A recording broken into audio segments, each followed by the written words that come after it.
بسم الله الرحمن الرحيم الحمد لله رب العالمين والصلاة والسلام على رسول الله وعلى آله وصحبه أجمعين.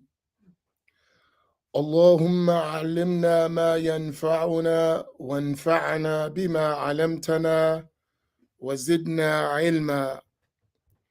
اللهم لا سهل إلا ما جعلته سهلا وأنت تجعل الحزن إذا شئت سهلا. سبحانك لا علم لنا إلا ما علمتنا إنك أنت العليم الحكيم. لله تبارك وتعالى. I praise and thank Allah Tabaraka wa Ta'ala. I ask Allah Tabaraka wa Ta'ala to send countless blessings and salutations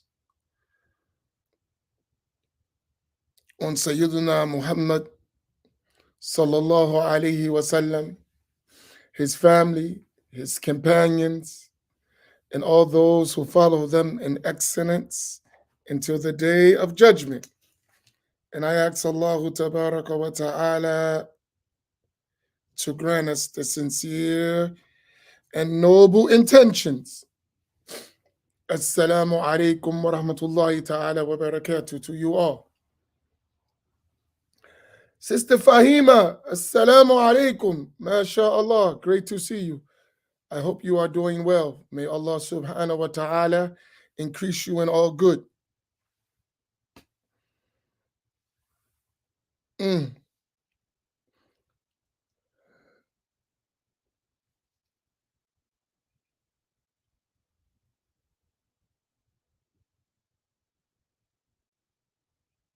And I want to thank all of you who made dua for our sister Fahima during her time of difficulty and loss, those who supported her in her time of need.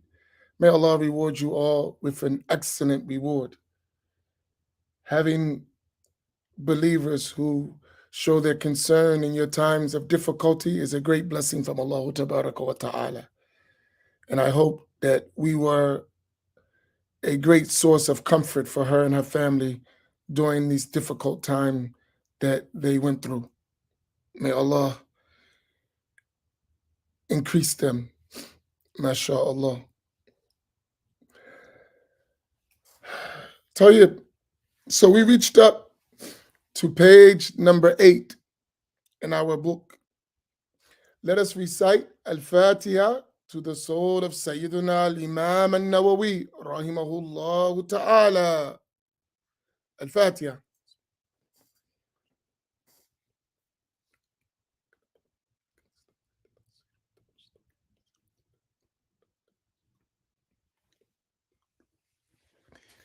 Now, so we talked about yesterday Arkanul Islam, in the saying of the author, وَأَرْكَانُ الْإِسْلَامِ كَمْسَةُ أَشْيَاءَ, that the integrals, the pillars of Islam are 5 things, and then he mentioned them. Now we're going to talk about shurutuhu, its conditions for the validity of one's Islam. There are conditions. Allah, let us begin. Bismillah.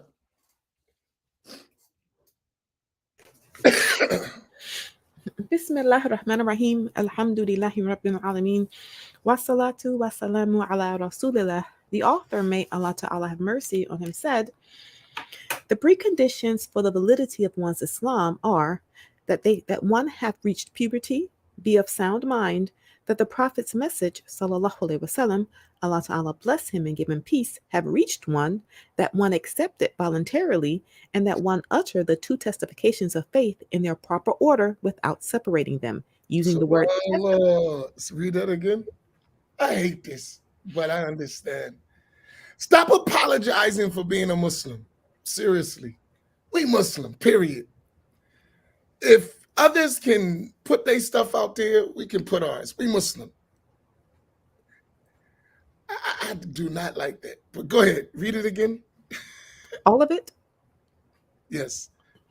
The preconditions for the validity of one's Islam are that one have reached puberty, be of sound mind, that the Prophet's message, sallallahu alaihi wasallam, Allah Ta'ala bless him and give him peace, have reached one, that one accept it voluntarily, and that one utter the two testifications of faith in their proper order without separating them, using the word testify in each. One must also know what is meant by them and must acknowledge all that is necessarily known to be of the religion, as defined at 1.4, if one has denied any of it despite uttering them, and one must state them unequivocally. The reason why I said what I said, good, is it more? Or no, you finished. That's the end, right? That's the end. Right. The reason why I said what I said is there are things in our religion that non-Muslims don't like. So what? I hate to say it like that, right? Now we're going to be merciful and compassionate with their lack of understanding, but we're not about to change our religion because someone doesn't like it. Hey, listen, man. Walau kariha al-mushrikun, right? Even if those who disbelieve disdain it, Islam is al-haq. Islam is the truth. And what is opposed to Islam is false, period. That's it, right? And that's part of your conviction. Be careful, because this is a big problem today, with people who explain Islam away, apologize to satisfy non-Muslims, to show the good face of Islam. Islam only has a good face. It doesn't have a bad face, right? No, seriously. That's why I honestly believe when we ever get it together and Islam is in our understanding, in our hands, it's going to be a big revival. Because we ain't afraid of Mr. Charlie. We're not. We're not apologizing to Mr. Charlie. We ain't doing none of that, right? And that's needed, especially in the times we live, right? So it's like, why is he going off on his rant? Because I'm looking at the Arabic text and I see the changing of, or the deleting. And for us, that's dangerous, right? Why do I say that's dangerous? I understand the noble intention. I don't attack no one's attention. I don't. I understand. But for us, that don't work. Because we need pure Islam. We don't need Islam that you water down for us and make it, suitable. Nah, we don't need that. It might be good for your crowd, but for us, we don't need that. We need, what is the deen, period. How is it raw, uncut? Tell me the religion. Now, let me process where it needs to be modified and, made to fit in the environment. But right now, just give me the deen as it is, and then we work all that other stuff out. But don't edit the deen for me. I don't need you to do that. It causes too many problems for us, right? So, after that long rant, now let me explain the text. I just don't like it. I'll explain why, right? So, the conditions for Islam where one would become morally responsible is al-bulugh, puberty. And puberty is really when one becomes Islamically considered an adult, right? So puberty would be when the person reaches 15 lunar years, if other matters don't happen prior to that. What are the other matters? If one is a male, one has the release of the sexual fluid. If that occurs before one is 15 lunar years, so that's around 14 and a half solar years, one is considered pubescent. For the female, she either has her first release of sexual fluid or she has her menstrual cycle If one of those occur first, then she's pubescent based on that, or when she gets 15 lunar years. At that time, she is considered adult, and that is one of the conditions of a taklif, moral responsibility, right? So she will become morally responsible. If two other conditions are met, and the author mentioned al-aql, intellect, right? The person is sane, not crazy, except the child who was born between two Muslims by a mother and father. And that way, their Islam is by following their parents. So the ruling of Islam is going to be for that person, even though they're not pubescent or sane, but they follow their parents in the judgment. So therefore, they're going to be treated as a Muslim. And bulugh al-da'wah, meaning the basic message of Islam has reached them, which is no one deserves to be worshipped except Allah, and Muhammad sallallahu alaihi wasallam is the messenger of Allah. When those three things combine, that person becomes morally responsible. So in another way, a condition for the Islam would be a taklif, that the one is morally responsible. Because prior to that, prior to the stage of being morally responsible, a taklif, before the person becomes mukallaf, they're not responsible for anything religiously, right? So they're not punished for leaving out the rules of the religion, right? They're not morally responsible. Then the author mentioned wal-ikhtiyar, and being free of choice. Then Imam al-Nawawi said something that the translator left out, and that's what made me get kind of like, I don't like it, right? I understand why, I just don't like it, especially when we need it for our understanding of deen. Don't leave stuff out for us. Just give it to us what it is, and if you have to teach and explain to somebody else, go ahead and do that. But for us, tell us the rules of the religion as it is. That's just a general thing that we have to be careful because it exists. And we don't read Arabic, and we don't have access to Arabic sources. So a lot of times we don't realize people taking stuff out the religion or editing things out what they don't want to explain or they don't like, but they'll give us the book as if that is the book. And all the time, that's not the case. So I'm only mentioning it because of that, not attack on the translator. May Allah reward him for all his efforts. But for us, look, man, give it to me raw, right? So he mentioned free of choice. That's not absolute, right? What was the word he used? Free of being free of willing, a free choice. What's the word he used for al-ikhtiyar? Being of sound mind. After that, That one accepted voluntarily. voluntarily. That's not absolute. That's not true. So don't take that as broad because there are conditions for that. And Imam al-Nawawi mentioned, illa fi harbi wal murtad. Very important. And those are important. If a person is at war with Muslims, then they either embrace Islam or they're fought. That's the rule. They either embrace Islam or they're fought. And then some others, they may be able to pay to the Muslim government a specific payment to live in the Muslim lands. But to be at war with Muslims, there's going to be fighting. That's real, right? Even if we can't do it because of the situations, that doesn't change the rule of the religion. The rule is the rule. There is a such thing as jihad in Islam.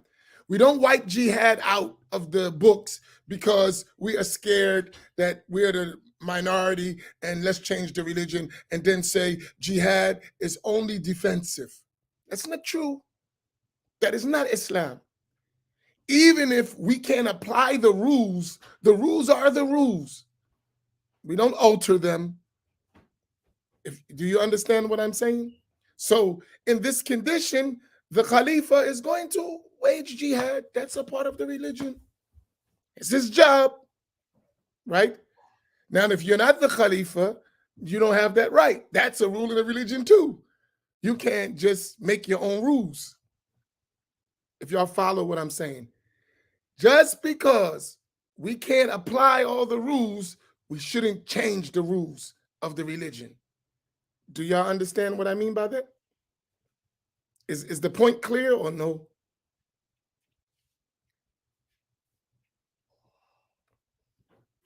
There are a lot of rules you're not going to be able to apply. Don't change them because you can't apply them. The rule is the rule, right?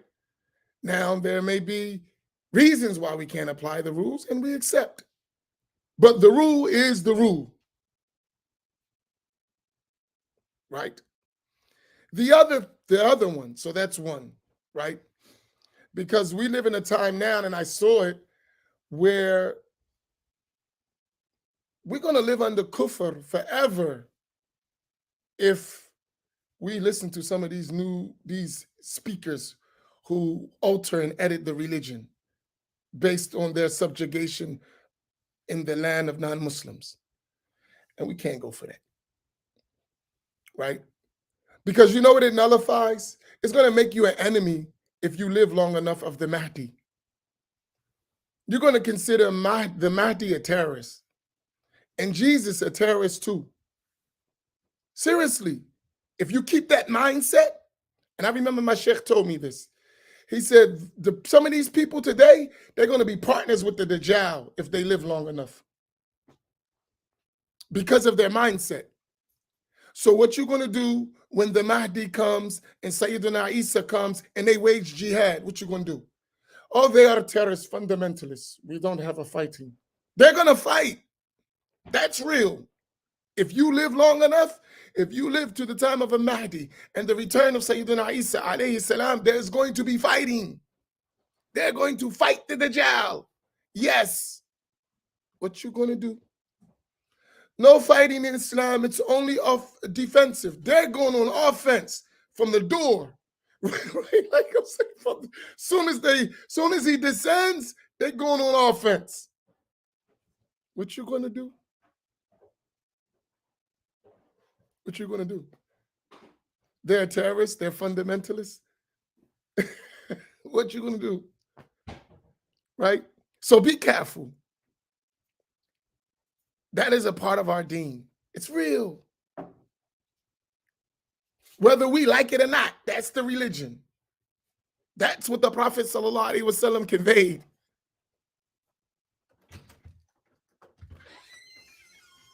And that's something to think about. When he said that, I was sitting there like, whoa, that's deep. He said some of these people are going to join the side of the Dajjal, the Antichrist, which they translate. That's going to be a fight. For real. Whether you like it or not. That's real. That's part of our religion. That's the rules.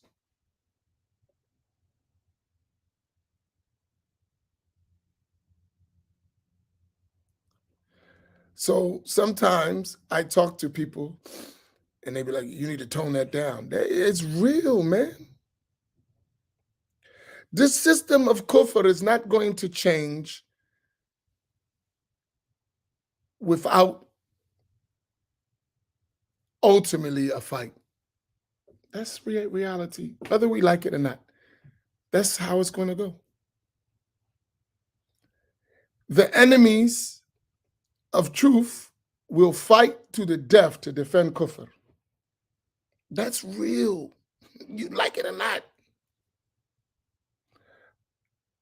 I was listening to Herschel Walker the other day, the debate for the the Georgia Senate race, right? And Herschel Walker said something that really, they asked him a question.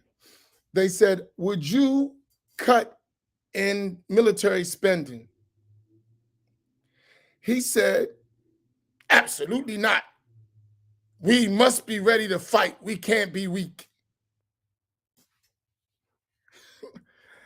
And listen to that. He said it just like that. We can't be weak. We must be ready to fight. Fight what? Anyone who tries to stop this kufr. That's deep. That's what he said. And that ain't always in defense. That's offensive. If you study history, they attack. Even with lies, they attack. It's true. You can't deny it. They attack even with lies. And then 50 years down the line, 100 years, whatever, sometimes not even that long, we discover what it was really about. It wasn't about saving country. It was about taking stuff from people. That's real. That's life. So what I'm saying, don't change the religion because we're afraid, right? Because we have accepted kufr as a system. Don't do that. And that's something, you don't have to be a fundamentalist to tell the truth. Because there's rules for everything in Islam. It's not just absolute do what you want. There's a rule. And we always talk about it. There's conditions, there's integrals, and there's things that make it not permissible in certain conditions. And you then learn those rules and follow them. You can't just do whatever you want. There's rules. But don't alter the religion, right? Because when you start that, it's going to make you end up nullifying the religion. Because the state of kufr, disbelief, is not satisfied except with the removal of truth and belief. That's the way it is. It's the idea is, I'm going to push you till you don't even stand on truth at all. So when it comes to speaking the truth, when you know it's the truth, you have to convey it. And then if it needs to be made to understand and see the wisdoms behind it, that's an entire different discussion. But don't change the religion.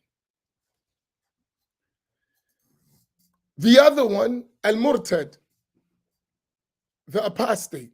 This is another big issue.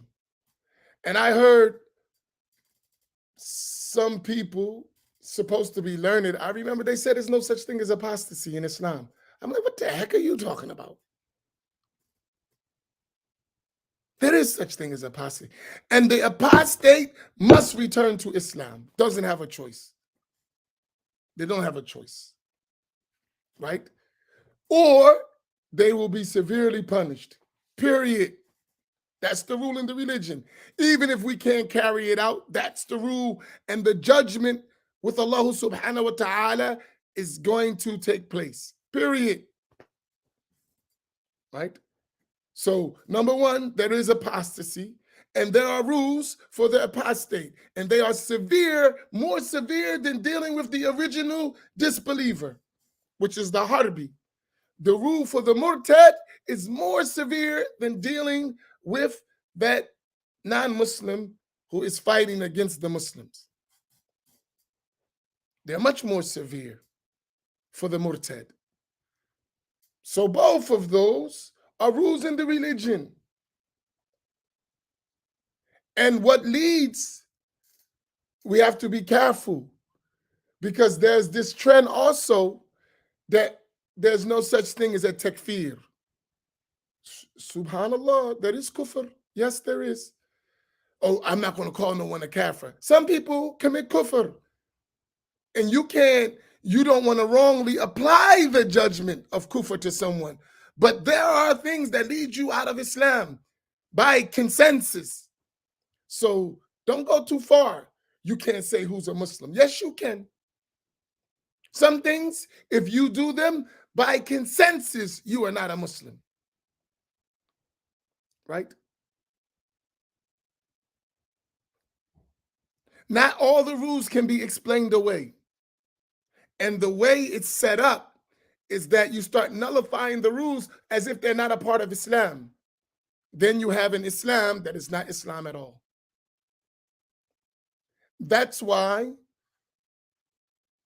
al-fiqh, studying the rules of the religion, is important. And there are exceptions. There are dispensations. There are, excuses for different things. But they are religiously established. You don't make them up just because you don't like something or you don't understand the wisdom of something. And there is wide room for interpretation within our tradition. Learn it and then make it religiously based. Don't just take it out. And I know we're kind of off on this issue, but when I see this stuff, it really disturbs me, because we need real Islam. We need to know our religion, not someone's watered down interpretation for some political aim. I don't believe this personally, and I could be totally wrong. As my sheikh used to say, I could be right, I could be wrong. I personally don't believe you're going to trick somebody into being a Muslim. I honestly don't believe that. And ultimately, if you do that, when they actually learn about Islam, they'll probably leave Islam if they believe what you're talking about. So if you trick them in by altering the religious rules or nullifying them, when they actually learn and they see what Islam really is, they'll probably leave Islam, because they entered something they thought was Islam that wasn't, right?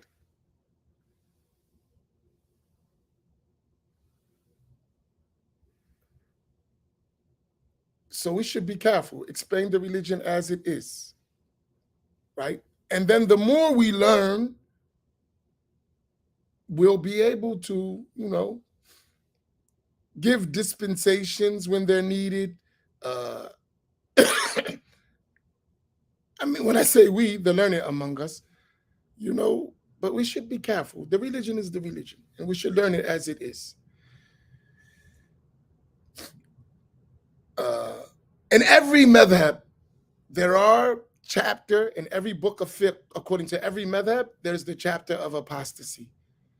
If apostasy wasn't real, it wouldn't be in every book of the major books of every school in the sacred law. No book, according to no school, of its major texts, except that there is the chapter of jihad and fighting and the chapter of apostasy. In every book, every major book, not summarized books, every major book of Islamic law has those chapters. So why are we trying to act like they don't exist? They exist. They're in every book. If you study, it's there.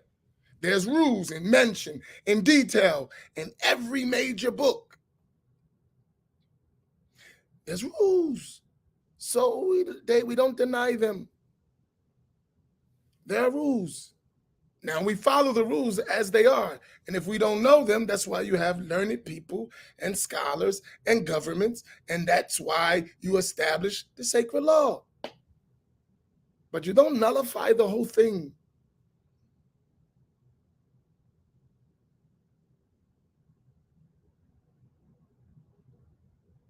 Let me see something. Hold on one second.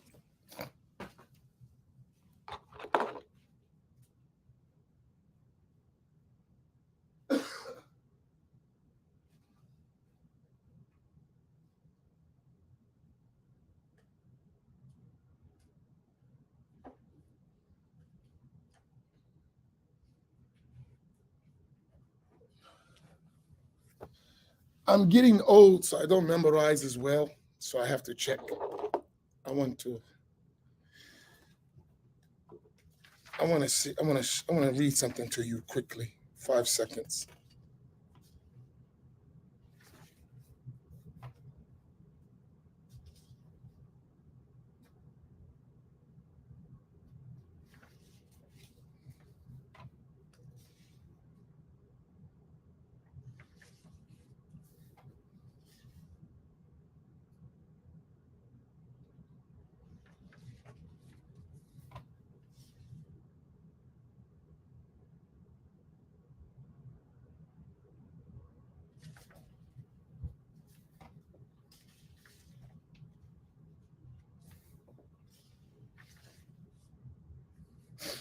Imam al-Tahawi, in his Aqidah, I just want to make this point. He said,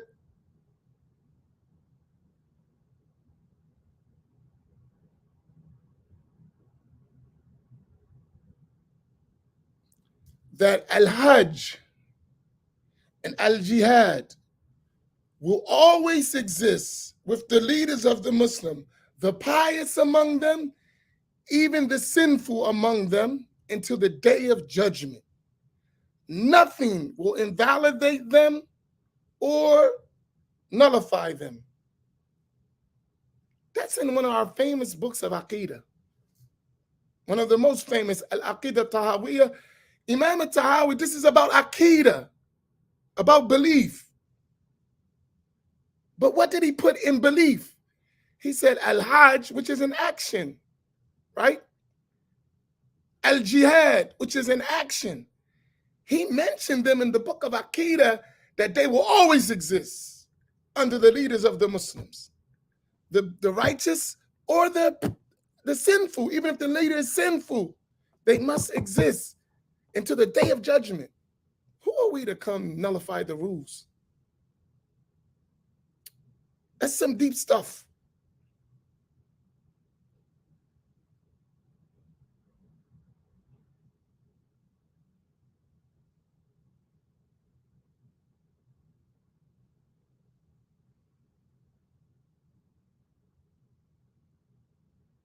That's some deep stuff. And if we nullify these rules, we're not even going to be followed. We'll never have leadership. We'll never have anything. You cannot nullify the rules. And that's some deep stuff to think about. And then I'm going to be honest with you, right?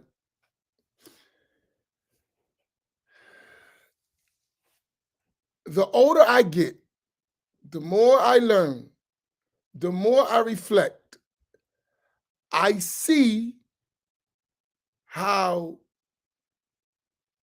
the way Islam is being conveyed these days, it has been infiltrated.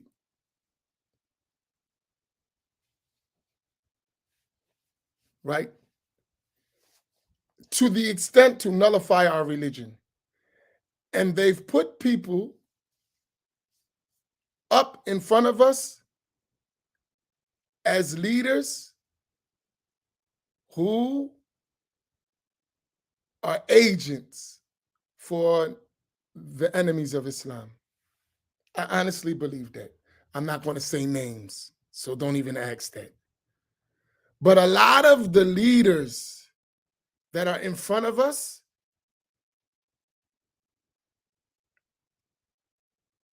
from observing and learning and watching, they're like enemies used to destroy Islam from within at a highly sophisticated level. I honestly believe that because I watch and I pay attention and I'm like, this is deep. These people are serious. Because we just local Muslims, common people, we don't think as vicious as some of the enemies of Islam think. Right? We don't even, they have mean, crazy ideas that last for 100 years, 200 years, 300 years down the road. We don't think like that. We're busy trying to wonder how we're going to pay our bills next month. And some of these people, they think of how they're going to destroy the world and rule the world for the next 1,000 years. Right? Wa alaikum salam. And then in the Black community, I see it worse because they send all these people to our communities as authorities in Islam, and because they want us, because we're in the belly of the beast. So they calm us down, they give us in a bunch of confusion. We're busy fighting each other. We're nullified in the whole equation. And now they only have to deal with their friends. So Islam has become, impotent. at a much, much higher level. You said COINTELPRO, at a much, much higher level, way more than we could ever imagine, right?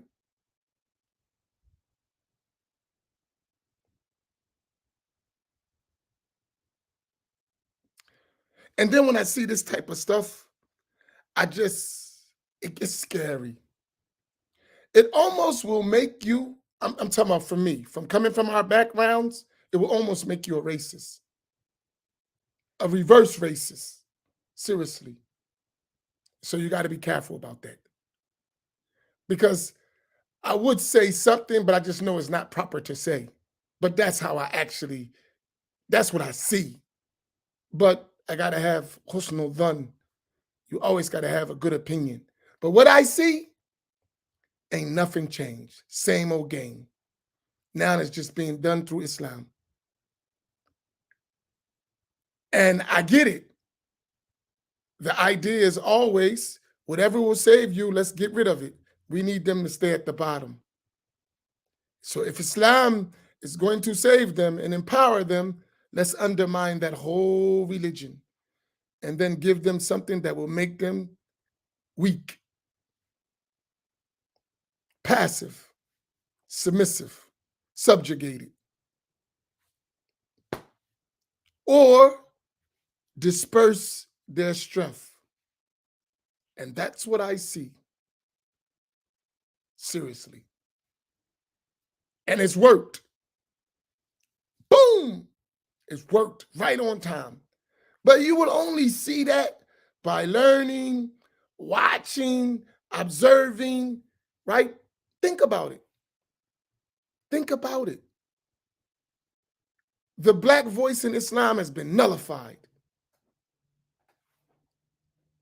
It was the voice of change in America. Now it's gone. It don't exist. You don't think that was by design? You don't think that was by design?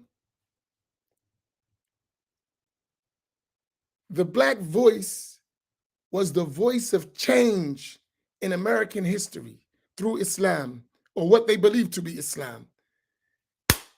And now it's gone, undermined. And that was done over the period of almost 100 years. And if you look at the hidden hand behind it all, it's always been other than a black man. Pay attention. Go back to our movements and you will see all the time behind the undermining of that movement was someone outside of our communities. Even if they use the face in front, it always end up undermining our whole movement till we've become ineffective. That's something to think about. It's just, hey, listen, just me. I may be a conspiracy theorist and totally wrong. But what I see, from what I understand, from what I know, from what have I experienced, it's real. So I reached the point where I'd be like, yo, man, we got to get this ourselves. We got to do it ourselves. And we always have to be careful, which every nation is. Every nation is careful about someone coming to undermine their nation. They're always leery of that. Every nation does that. The thing is, they've taught us to think that we're not a nation. We're always the servant of other nations. We're not a people. And we bought into that. And hence it's easy to take our power away so we're not effective. And we would be the most effective one in making some severe change because we're not afraid. We're not afraid, and we already experienced the evil of this blasphemous systems in the world, these blasphemous systems. We've experienced it. We understand. And right now, for us, the deen is the only thing that's going to change that. So it's got to be undermined. That's the way it works. And sometimes they got us so scared, we even scared to say what we already all feel and know. Right? We all feel and know it, but don't say it. Get you in trouble, get you canceled. They're going to kill you. They're going to lock you up. So we just remain silent and suffer and pass that suffering on for generations without even putting up a fight. Islam just becomes rituals that we talk about. No real reality. You know? Wow, isn't it amazing what 1, 2, 3, 4, 5 words can change the whole thought? Subhanallah. Yeah, but it's deep. They're very essential. It seems light, but it's very heavy when you actually pay attention. It's like nullifying foundational points of our religion. That's some deep stuff. Wow. Okay. And then, so now you know why I went off. Did y'all follow what happened? Why I went all the way over there? Because it happens all the time. This is just one aspect of it. But it happens in many aspects of the da'wah Islamic call that comes to us in our communities. There's always some political junk behind it. Some mission that has nothing to do with us. But we're used, as the sister said, pawns in a chess game. You missed it. What kind of sheikh are you, Issa? Should have caught it, Ak. Did y'all catch where I went and why I went there? You missed the original point. We talked about this yesterday. We just didn't use this. The point is the same. The original point is when people give us information and it's not from us, unfortunately, a lot of times it's watered down, it's altered, it's deleted, it's packaged in a way that suits their agenda, and we're used for that agenda. In other words, don't let your enemy educate you. If your enemy educates you, he's going to educate you for his benefit.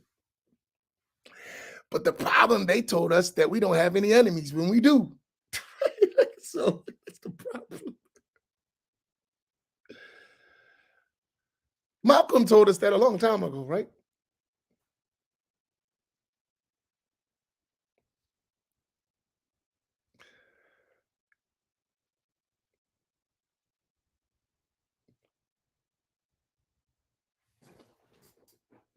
So among us, we need to use the smart ones among us to tell real stories.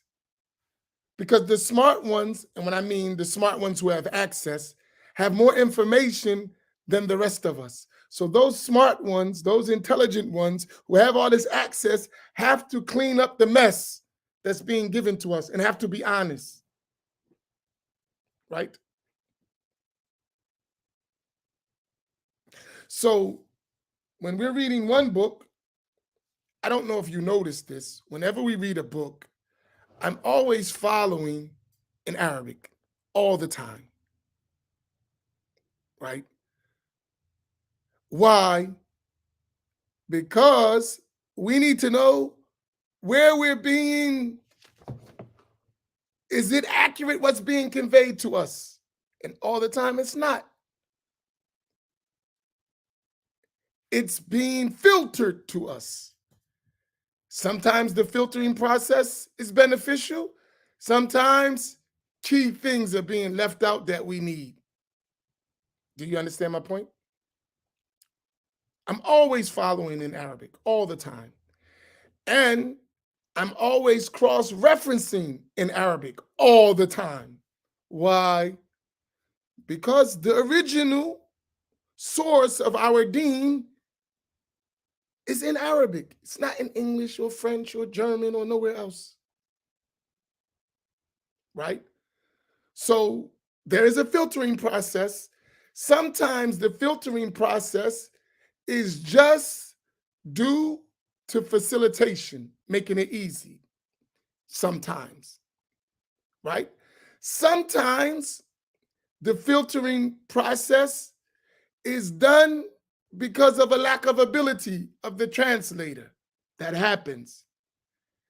And then there is also sometimes it's malicious.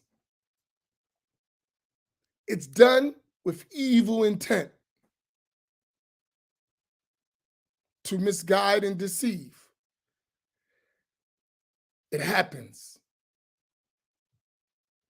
So in order to escape all of those problems, we have to have access to the original.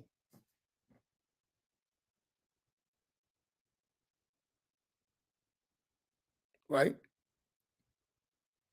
So there is a need of research, cross-referencing, even in Arabic. And that's why chains of narration become important, connecting to scholars becomes important, access to different scholars become important, access to books, access to manuscripts. There's a lot of work that we need to do to protect ourselves because people in general are not fair to us. It is what it is. And I could point it out all day long. People be on some stuff, especially when it comes to teaching us. And we can't keep going on like that. You know, we have to become excellent readers, excellent memorizers, excellent researchers and verifiers. We have to do that process ourselves, right? See, for me, when I look at Wahhabism, for instance, Wahhabism, I think it's a new religion. I have no doubt about it. From research, from verifying, these people are liars. There's no doubt about it. They altered Islam. I have no doubt about it. I can prove it. I can show it. They're not honest. They're not fair. They're cheaters.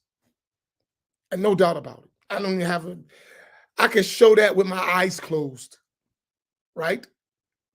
Now, if they just came and said we got our own religion, it's different from what Islam has been conveyed, I would accept that. I agree with you, it is. But they actually try to tell you this is the way of the Salaf. What? Are you serious? And they would say, we're the people of Hadith. Are you serious? You can't be serious. Yeah, if you're ignorant, you might buy that. But if you learn a little bit, that's insane.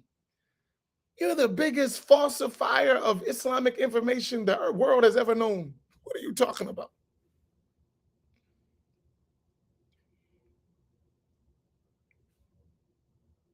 You're talking about hiding and altering and cutting out. Man, you're the master of that stuff.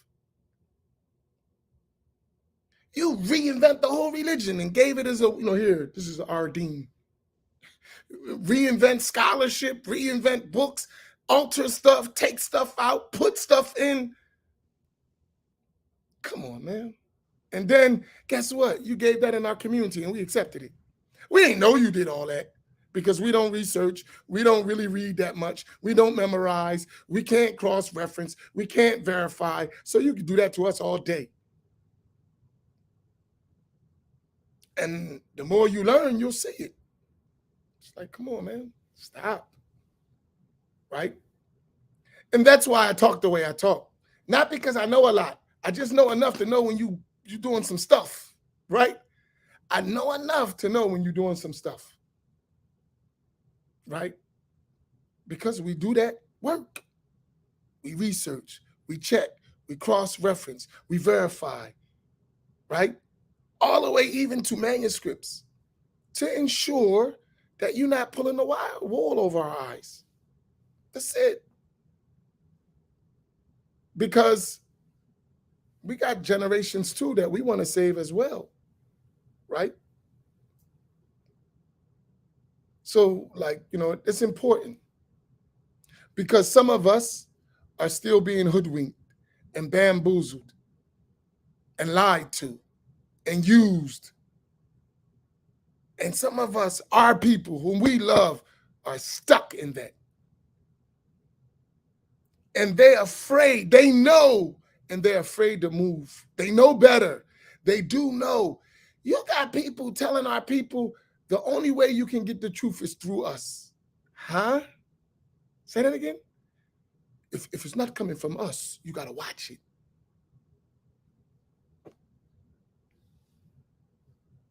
Really. And who are you? That the truth is confined to you and your group. When the truth has been here for generations before you even came on the planet. How did it get confined to you? Explain that. Just logically, let me, hold on 1 second.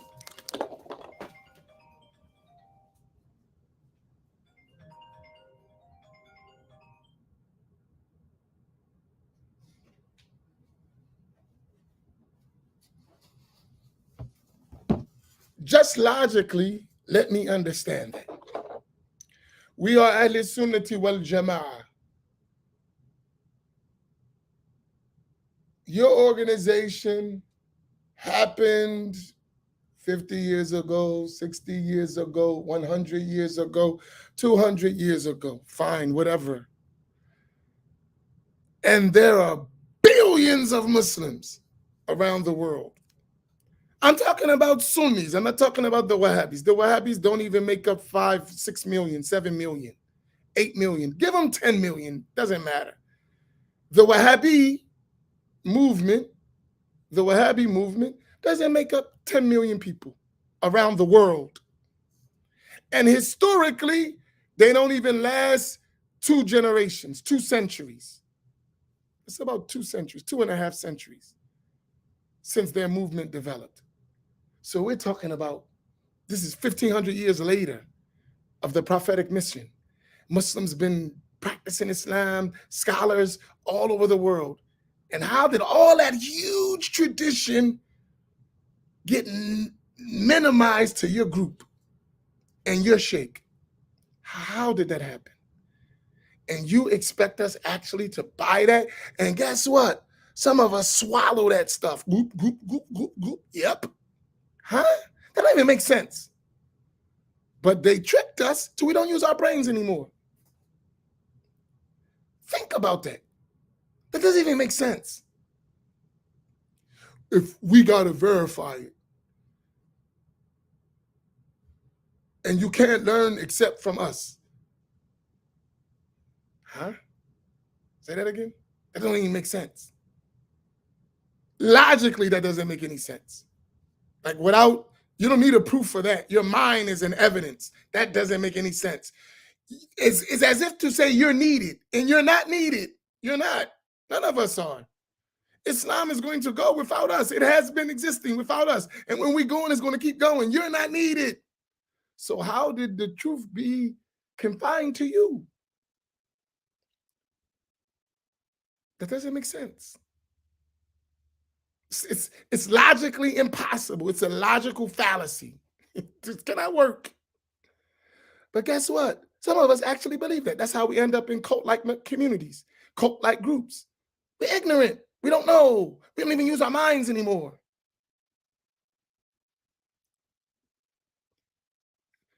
Islam would protect you if you learn it from ever falling into a cult-like group or a cult. If you learn Islam properly, that's the challenge. You will never be in a cult if you learn Islam properly. It will never happen. It's impossible to happen if you learn the deen properly. But that has to be provided for you. If that's not provided for you and you don't know, then it's easy, right? It's easy. So we need access. And we need many of us to do this work because none of us are sufficient by ourselves. We don't have the ability. We only can do but so much. So we need to gather our troops together, like-minded people, and get busy, be serious. We have a lot of work to do for generations to come. Yeah. I don't know if today I was kind of clear to you. I got disturbed in the middle of my reading with this stuff, man. Like, because I see sometimes sinister stuff in my mind. My mind works like that because I know too much. sometimes having a knowledge ain't always good. It can stress you out, right? Sometimes knowing things can stress you out. But we need to know, even if we get stressed out.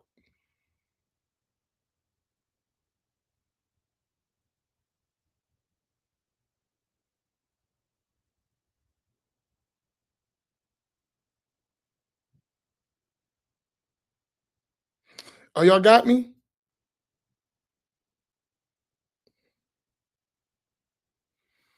Do y'all follow me? Any questions? Tomorrow, let's not forget this. Tomorrow, we're not going to have our regular class because it's an all-day program. And this is a good time because we will need, as we're doing the program, we will be having breaks for fundraising. So please spread. Please share, right? It's a very important event. And we have a lot of work to do. So we have to do heavy fundraising as well. We need to pay for students. I was talking to 2 students overseas, young, our students from our family. They're overseas now. And, they were talking about this issue. I said, we got you. Just go learn. We need to figure it out. We need to help. We need to support. But go learn. Don't worry about how y'all going to survive. We're going to do our part, inshallah ta'ala. Right?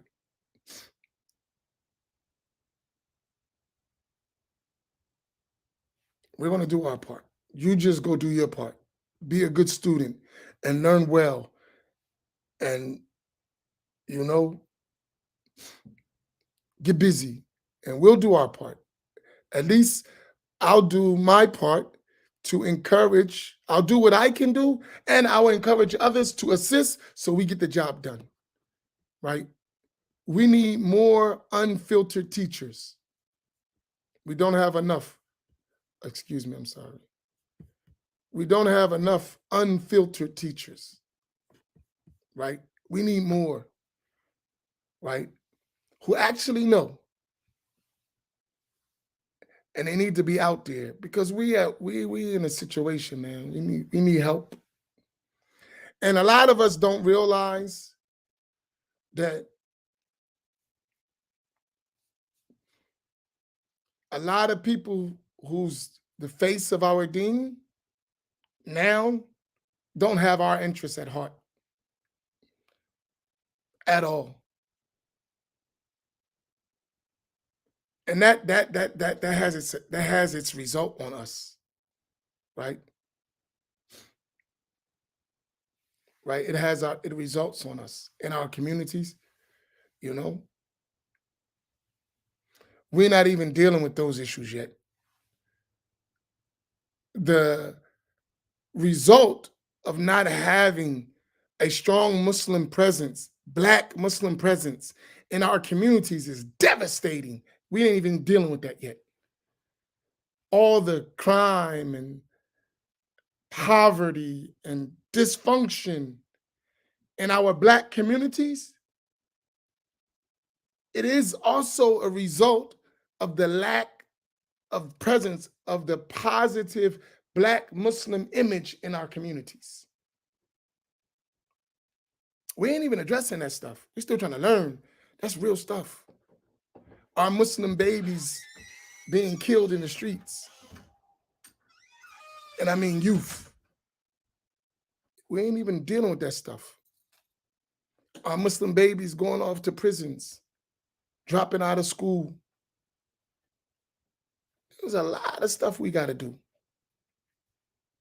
The lack of Islamic schooling in our community that is designed to deal with our issues. We don't have schools. We don't, and forget about higher learning. That we ain't even talking about that. We talking about just beginning learning, preschool to high school. We don't have. And the ones we do have are struggling. Right? We're sending our kids to people who don't care about us. The ones who can afford it. So we have a lot of work to do. And even though we can't do everything, we need to start thinking about doing what we can do so that we can move on to doing what we need to do. Right? Do what we can so we can get to the level of doing what we need to do. Because we have a lot of things we need to do. But the beginning of all of that is proper education in the religion. That's crucial. Right? We have to learn our religion right, correctly. Tayyip, with that, are there any questions? Are there any questions, any comments? Do you take shiny rocks? Sure, we need shiny rocks that can turn into greenbacks that we could do our work. So let me tell you what happened in Lebanon, right? This is something I know firsthand, right? They was in a civil war for like a long time in Lebanon, years, right? And after the civil war, a lot of groups started building because now you could come out. During the civil war, they were snipers. It was rough, right? So one group, particular, they had fundraisers all over the country. At one of them, the Sheikh, rahimahullah, who was leading one organization, he died.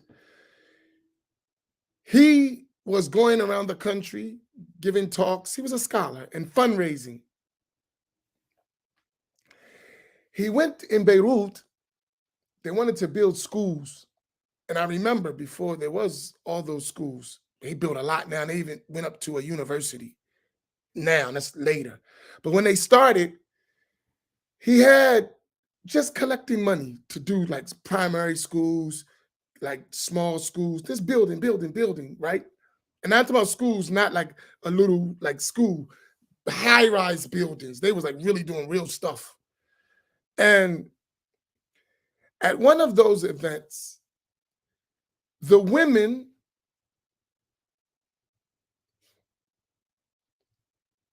didn't have money, but they had all this jewelry. You know, when they get married, they get jewelry and they get all this stuff, right? Those women at one of those events brought their jewelry, gold and diamonds and all that stuff. And they collected in one of those events in gold and jewelry. And it's not that cheap stuff we have here, real pure gold and diamonds. They collected 50 kilograms of jewelry. You know how much money that is? It was just jewelry. 50 kilograms of gold and diamonds, jewelry. And with that money, they built schools. It was millions of dollars. Right? This when you was talking about shiny rocks. They did it. I know who did it. Them women was taking off their jewelry, bringing it, pouring it in the boxes, And the weight of that was 50 kilograms of jewelry in a gathering. That's crazy. And then they just turned that into money. And they built their schools. And now they have a university, right? And so many, many, many schools. But it takes people to care about their children, people to believe in each other, people to work together, people to stick together, right? This is stuff I know about firsthand, right?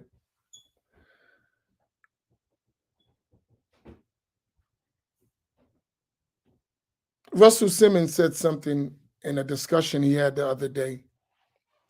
He said, we may get mad at others. He was particularly talking about the Jews.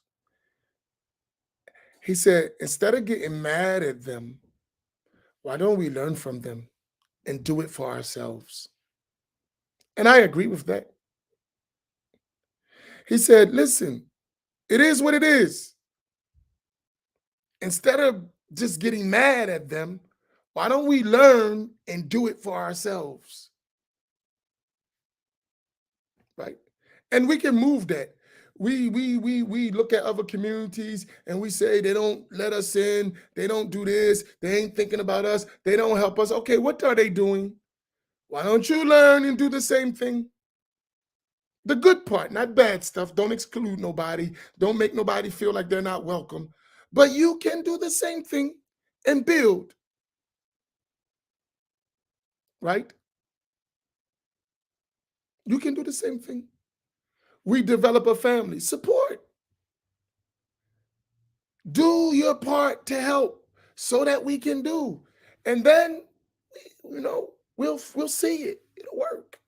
It'll work. Lay the seed so it can happen. So that's a long answer, Tahira. Yes, shiny rocks work too. Shiny rocks work too. And I realize that if we don't have this mindset, man, we're going to pass this stuff on for generations. And that's not fair. I do not want to see the imams that's coming after me have to go through what we go through. Right? When you hear us on the Black Imams Roundtable going through it, man, I hate that stuff. I know we have to go through what we have to go through, but I don't like it. Right? I'm like, man, we got to do better than this. It's a shame that our children might be doing the same thing we're doing. We shouldn't be like that. Right?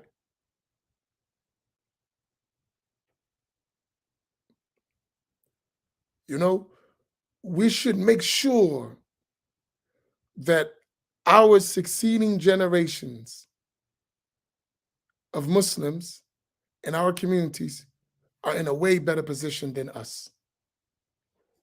Right? I know that struggle. That's why I'm pushy, because I'm in the struggle. I know what it's like when nothing is left to facilitate for you as you need to do, and you got to do all that work. Man, it's taxing on you, on your family, everybody suffers when you got to grind all the time. So for us, we got to change that narrative. And we got to do that all the way across the country, one community at a time, coming together, working, pooling our resources, sharing our resources till we build something. That's the way it got to go.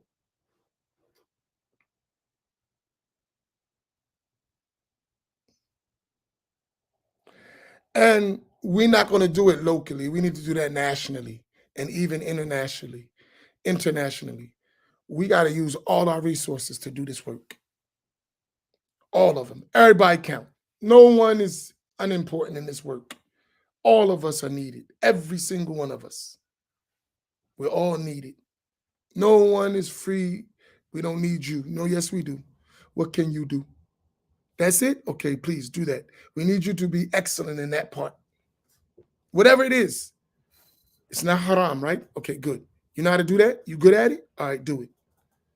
And then we add that piece, and then we add that piece, and then we add that piece till we build something. Okay, that's my long spiel. So tomorrow, tonight,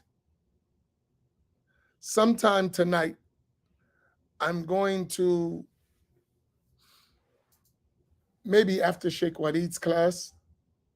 Today is Friday, right? Yeah, maybe after Sheikh Waleed's class at night, I'm going to take, or maybe even before his class, maybe after, I don't know, whenever I have time. I'm going to go over tomorrow's event in summary, maybe take a half an hour to let you know what's going to take place tomorrow in more detail. So inshallah, I'll talk to you later on. Barakallahu fikum wa sallallahu ala Sayyidina Muhammad wa ala alihi wa sahbihi ajma'in. Assalamu alaikum wa rahmatullah.